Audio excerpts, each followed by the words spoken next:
Nagkasunog sa main campus ng Polytechnic University of the Philippines o PUP kaninang hapon.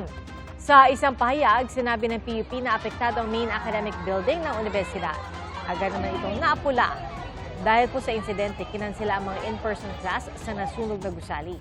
Walang nasugatan sa insidente at nag-anunsyo rin ng PUP na simula bukas, online class muna ang mga nagkaklase sa East at West Wing.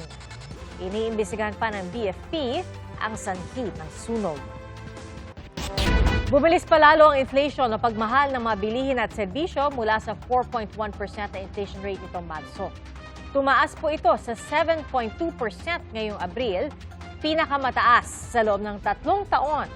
Ayon sa Philippine Statistics Authority, pangunahing dahilan ng pagtaas ng antas ng inflation ay ang mas mabilis na pagtaas ng presyo ng pagkain.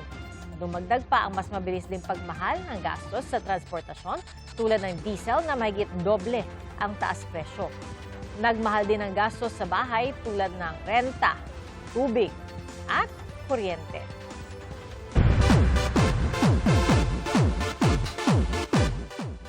Nagningning sa red carpet ang mga international celebrity na rumampas sa 2026 Met Gala.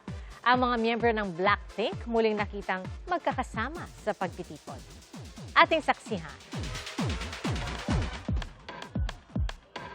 Fashion is art. Nagningning ang red carpet sa pagrampa ng mga international celebrity sa 2026 Met Gala sa New York. Futuristic ang dating ni Katy Perry na rumampa sa red carpet ng naka-silver mask. First time dumalo ulit ni Katy matapos ang 4 na taon. Agaw pansin din si Queen Bee Beyonce na matapos ang 10 taon ay nagbabalik din sa Met Gala bilang isa sa mga co-chair nito. Kasama niya ang asawang si Jay-Z at anak na si Blue Ivy.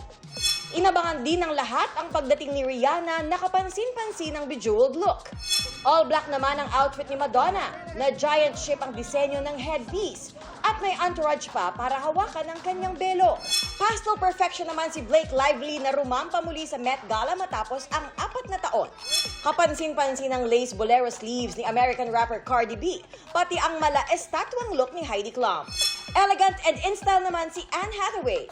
Reunited din ang Blackpink girls na sina Lisa, Jennie, Rosé at Jisoo na nakisaya sa selfie kasama ang iba pang celebrity. Ako si Athena Imperial, ang inyong saksi!